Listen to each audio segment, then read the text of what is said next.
नमस्कार दोस्तों, आपके अपने चैनल स्टडी बाई श्याम सुंदर सर पर बहुत बहुत स्वागत है। तो आज से फिर एक बार आपके लिए लेकर आए हैं बीए पार्ट थर्ड यानी कि बीए थर्ड ईयर वालों के लिए क्वेश्चन पेपर हुआ था 2017 में, जो कि हिंदी साहित्य का पेपर था, जिसे हम इंग्लिश में हिंदी लिटरेचर के नाम से जानते हैं। जिसका प्रथम प्रश्न पत्र है, प्रश्न पत्र जो कि आपका रिटन एग्जाम हो रहा है बीए थर्ड ईयर वालों के लिए रिटन एग्जाम होगा, जिसका नाम है अद्यतन काव्य। तो अद्यतन काव्य में जितने भी 2017 में प्रश्न पूछे गए थे उन सभी प्रश्न को देखने वाले हैं। इन सभी प्रश्नों को यदि आप अच्छी तरह से प्रिपेयर कर लेते हो, प्रिपरेशन अच्छी तरह कर लेते हो, तो मैं गारंटी के साथ कह सकता हूं कि आप अब की बार जो 2-4 दिन के बाद पेपर होने जा रहा है उसमें अच्छे मार्क्स ला सकेंगे, अच्छी तरह से क्वेश्चंस के जवाब दे सकेंगे। तो चलो शुरुआत करते हैं। 2017 में किस तरह से क्वेश्चंस को पूछा गया था, जिसका मैक्सिमम मार्क्स था आपका 33 नंबर का था। नोट दिया है इसमें, निर्देश अनुसार सभी प्रश्नों के उत्तर दीजिए। यहाँ आपको निर्देश अनुसार सभी प्रश्नों के जवाब देने थे, जबकि अब की बार जो 2022 में आपको पेपर देना है, इसके लिए आपको केवल 10 क्वेश्चन दिए जाएंगे। इन 10 में से केवल आपको 4 क्वेश्चंस के ही जवाब देने होंगे। चलो शुरुआत करते हैं, कौन कौन से क्वेश्चंस को पूछा गया था। यहाँ आपके 3 खंड दिए गए थे। जी हाँ, खंड का, बा और सा, यानी कि खंड का, खा और गा। निम्नांकित प्रत्येक व्याख्या खंड से किन्हीं दो काव्यांशों की संदर्भ व्याख्या कीजिए। यहाँ आपको व्याख्या करनी थी। खंड का के अंतर्गत पहला जो है वह शिव जी की तीसरी आंख से निकली हुई महाज्वाला में घृत मिश्रित सूखी सम और आगे है इसमें, कामदेव जब भस्म हो गया रति का क्रंदन सुन आंसू से, तुमने ही तो दृग धोए थे कालिदास सच सच बताना रति रोई या तुम रोए थे। जबकि खंड बा है इसमें, यहाँ सॉरी बा जो बा दिया हुआ है, यानी कि ए ऑप्शन में से आप इसको कर सकते हैं या बी कर सकते हैं, क्योंकि 2 के जवाब देने हैं आपको। तो बी में है आपका, किंतु हम हैं द्वीप, हम धारा नहीं हैं, स्थिर समर्पण है हमारा, हम सदा से द्वीप हैं स्रोत स्विनी के, किंतु हम बहते नहीं हैं क्योंकि बहना रेत होना है, हम बहेंगे तो रहेंगे ही नहीं, पैर उखड़ेंगे प्लवन होगा, बहेंगे सहेंगे बह जाएंगे, और फिर हम पूर्ण होकर भी कभी क्या धार बन सकते, रेत बनकर हम सलिल को तनिक गंदला ही करेंगे, अनुपयोगी ही बनाएंगे। इसकी आपको व्याख्या करनी थी, यहाँ से भी आप व्याख्या कर सकते हैं, या फिर खंड सा दिया हुआ है, यहाँ खंड सा में ऐसे बोल रहा हूँ ऑप्शन नंबर सी को, यानी कि आपके लिए ABCD यानी कि आबा सा दा दिए हुए हैं, इनमें से केवल आपको 2 के ही पूरी व्याख्या करनी है। यहाँ सा को पढ़ते हैं हम। सा में दिया हुआ है, मेरे लहू की एक एक बूंद किसके लिए समर्पित होगी, यह तर्पण किसके लिए होता है, सुबह के अन्न देव के लिए, शाम के अन्न देव के लिए, जिसका नाम चारा है, यह एक मोटी और स्पष्ट बात है, गीत नहीं कि वह चारा है और मैं बेचारा। तो यहाँ आप दा को भी देख सकते हैं, दा में है, यह तो कज्जत पुता खानों में उतरता है, वह चमाचम विमानों को आकाश में उड़ाता है, यह तो नंगे बदन दमसाद पानी में उतरता है और बाजार के लिए पानीदार मोती निकाल जाता है, यह जो कलम घिसता है चाकरी करता है पर सरकार को चलाता है, उसकी मैं व्यथा हूँ। तो यहाँ आप इसकी भी पूरी व्यथा लिख सकते हैं, यानी कि पूरी व्याख्या कर सकते हैं। ABCD यानी कि आवाज सादा दिए हुए हैं यहाँ पे 4, इनमें से केवल आपको 2 के ही जवाब देने थे। यहाँ हम खंड आ को कंप्लीट कर चुके हैं, खंड बा को खंड खा को देखेंगे। खंड खा में है आपका ऑप्शन नंबर ए है, इसमें आप इसकी भी व्याख्या कर सकते हैं। क्रम से बदली हैं, क्रम से बदली हैं झूठ ने सवारियां, आज तो वह सुर सानिक पर है और सच आज भी पांव पांव चल रहा है, इतना ही हो सकता है किसी दिन की देखें हम, सच सुस्ता रहा है थोड़ी देर छाँव में और सुपर सांसिक किसी झंझट में पड़कर जल रहा है। जबकि बा में दिया हुआ है, शून्यों से घिरी हुई पीड़ा ही सत्य है, शेष सब अवास्तव अयार्थ मिथ्या है भ्रम है, सत्य केवल एक जो कि दुखों का क्रम है, मैं कन फटा हूँ हेटा हूँ, सब्र लट डीजे के नीचे में लेटा हूँ, एंड तेल या लिबास में पुर्जे सुधारता हूँ, तुम्हारी आज्ञाएं ढोता हूँ। जबकि खंड इसमें सा दिया हुआ है, सा पॉइंट दिया हुआ है, मैं रथ का टूटा हुआ पहिया हूँ, लेकिन मुझे फेंको मत। इतिहासों की सामूहिक गति सहसा झूठी पड़ जाने पर क्या जाने सच्चाई टूटे हुए पहियों का आश्रय ले। जबकि डी में दिया था, द ऑप्शन था, यहाँ आपको दो करने थे केवल। जब भी फूल खिलता है मुझे पूर्ण करता है गंध, अतिरिक्त कृपा है फूल की मिट्टी को रंगना, कितनी सार्थक है रचना, कहाँ कहाँ किन किन रूपों में अपने धर्म को निभाती हो, करुणा की यह कावर कैसे कैसे एकांतों तक ले जाती हो। जबकि यहाँ क्वेश्चन नंबर नेक्स्ट देख लेते हैं। दीर्घ उत्तरीय एवं आलोचनात्मक प्रश्न के तौर पर इनको जाना जाता था। यहाँ क्वेश्चन नंबर सेकंड है। क्वेश्चन नंबर फर्स्ट हम कंप्लीट कर चुके हैं, जिसमें हम खंड आ को कंप्लीट किया है, बा को कंप्लीट किया है, यानी कि खा का और खा को कंप्लीट किया है। यहाँ दूसरा क्वेश्चन है दीर्घ के अंतर्गत। क्वेश्चन नंबर सेकंड में अधोलिखित दोनों खंडों में से एक एक प्रश्न का उत्तर दीजिए। यहाँ आपको केवल एक का ही जवाब देना है खंड में से। एक खंड का दिया हुआ है, खंड खा दिया हुआ है, यहाँ केवल एक का ही जवाब देना है। किसी भी खंड को आप कर सकते हैं। जबकि खंड का में आपके आज्ञा की काव्य की प्रमुख विशेषताओं पर उदाहरण प्रकाश डालिए। यहाँ हमने इसके इसी तरह के क्वेश्चंस को पूरा कंप्लीट करा दिया है। यदि आप उन सभी वीडियोज़ को देखना चाहते हैं तो आप हमारे चैनल की प्लेलिस्ट में जाना ही पड़ेगा, यदि आप अपनी बेहतरीन तैयारी करना चाहते हैं। जबकि खंड का क्वेश्चन नंबर बी में दिया हुआ है, बा में है, शमशेर बहादुर सिंह के काव्य में छायावाद, प्रगतिवाद एवं प्रयोगवाद तीनों काव्य धाराओं की विशेषताएं विद्यमान हैं, इसको उदाहरण देते हुए पुष्टि कीजिए। यहाँ इन आज्ञा जी से संबंधित, शमशेर जी से संबंधित, नागार्जुन से संबंधित सभी जितने भी भवानी प्रसाद वगैरह, गजानन, जितने भी आपके नरेश मेहता, जितने भी आपके राइटर हैं, उन सभी के चैप्टर्स को हम कंप्लीट करा चुके हैं अपनी वीडियोज़ के अंतर्गत। तो आप उन सभी वीडियोज़ को देखने के लिए हमारे चैनल की प्लेलिस्ट में ज़रूर जाएँ।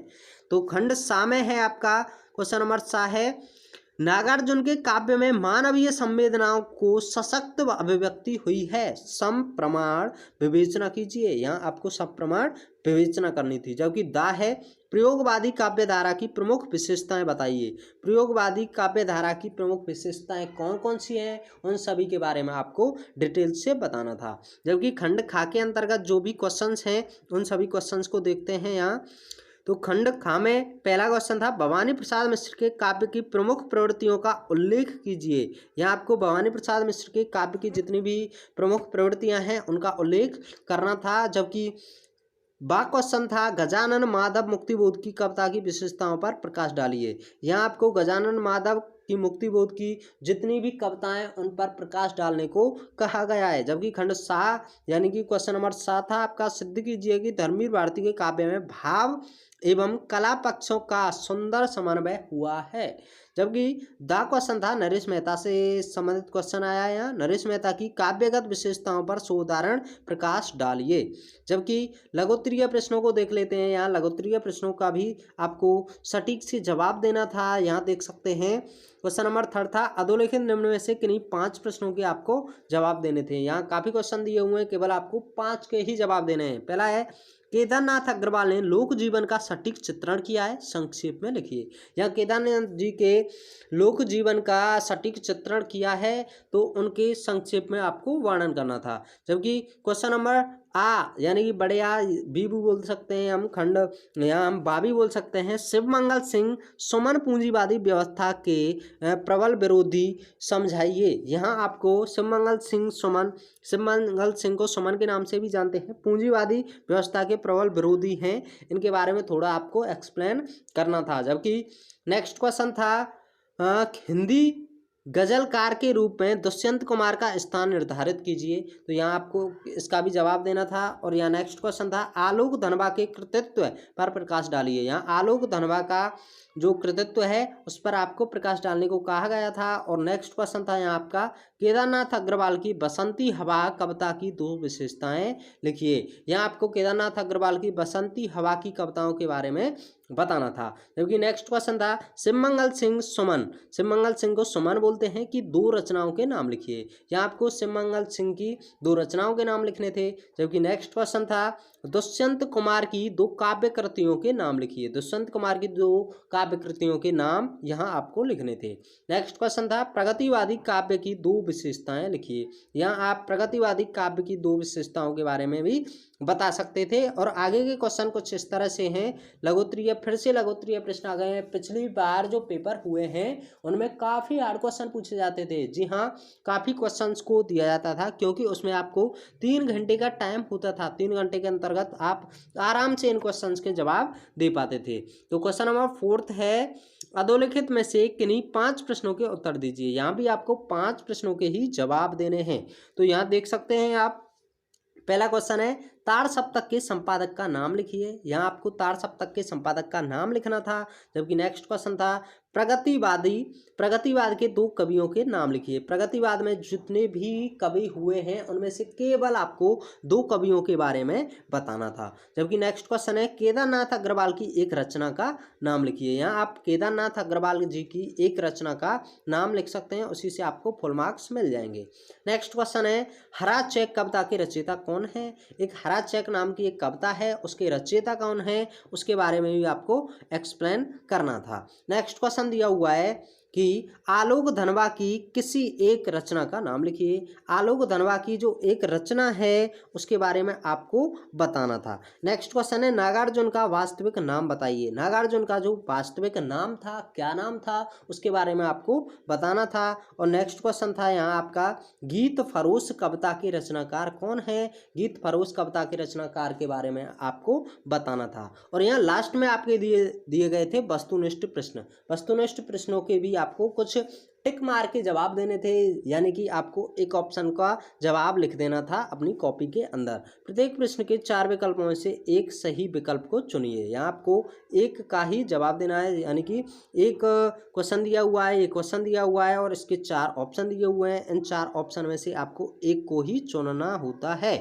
तो चलो देखते हैं क्वेश्चन नंबर 6 की तरफ। क्वेश्चन नंबर 6 है 6 में फर्स्ट है क्वेश्चन आपका शिवमंगल सिंह सुमन किस काव्यधारा के कवि माने जाते हैं। प्रगतिवाद, प्रयोगवाद, छायावाद, नवनीत। तो इसमें से आप सही उत्तर जांच के अपना टिक लगा सकते हैं। जबकि नेक्स्ट क्वेश्चन था टूटा पहिया कविता के रचयिता कौन है। टूटा पहिया के रचयिता कौन थे। नागार्जुन, धर्मवीर भारती, मुक्तिबोध या अज्ञेय। नेक्स्ट क्वेश्चन था दूसरा तार सप्तक किस वर्ष में प्रकाशित हुआ। दूसरा तार सप्तक किस वर्ष में प्रकाशित हुआ था। 1943 ईस्वी में, 1951 में, 1959 में या फिर 1979 ईस्वी में। नेक्स्ट क्वेश्चन था प्रयोगवाद का प्रारंभ कब से माना जाता है। 1936 ईस्वी से, 1943 से, 1950 से या 1960 ईस्वी से। तो यहाँ आप इसका जवाब दे सकते थे। और नेक्स्ट क्वेश्चन यह था, 5वां क्वेश्चन था निम्नलिखित में से कौन सी कविता के रचयिता नागार्जुन है। बादलों को गिरते देखा है, नदी के द्वीप, ब्रह्म राक्षस, मेरा संकल्प।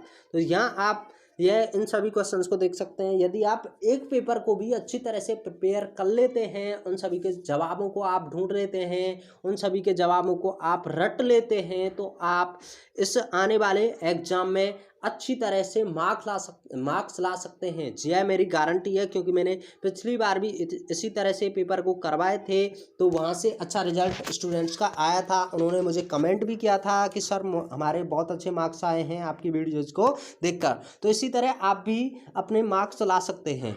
तो यह वीडियो यहीं समाप्त होता है। समाप्त होने से पहले बता दूँ, यदि आप इस वीडियो की या अन्य वीडियोज़ की PDF देखना चाहते हैं, PDF पाना चाहते हैं, तो आप हमारे इस वीडियो की डिस्क्रिप्शन में जाकर लिंक पर क्लिक करके डायरेक्ट हमारे टेलीग्राम चैनल से जुड़ जाएं और वहां हम हर तरह की PDF एंड वीडियोज़ को प्रोवाइड कराते रहते हैं। तो यह वीडियो यही समाप्त होता है। Thanks for watching. जय हिंद, जय भारत।